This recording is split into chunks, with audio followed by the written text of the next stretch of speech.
All right, Diane has requested that I do self-binding on her quilt now that I have it quilted and finished. In that stage, you know, I have a passion for beautiful bindings, and I like doing strip binding or self-binding.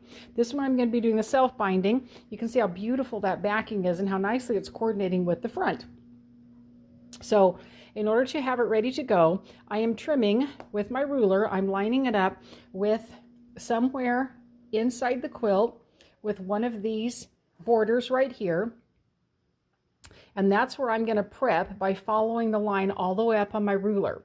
I'm not going to worry about if a little of the quilt sticking out over here. I'm going to trim that off because I want to have a nice straight edge in relationship to the border right here.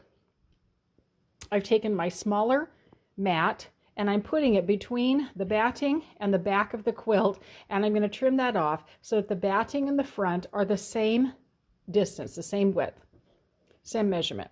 And then I'm going to take my ruler, line it up with the backing of the fabric, and I'm going to set it at about 3/4 or an inch out from there. And I'm trimming the backing to be approximately an inch larger than the front. A lot of times I'll do 3/4 of an inch, but in this case I'm going to do 1 full inch. You can decide.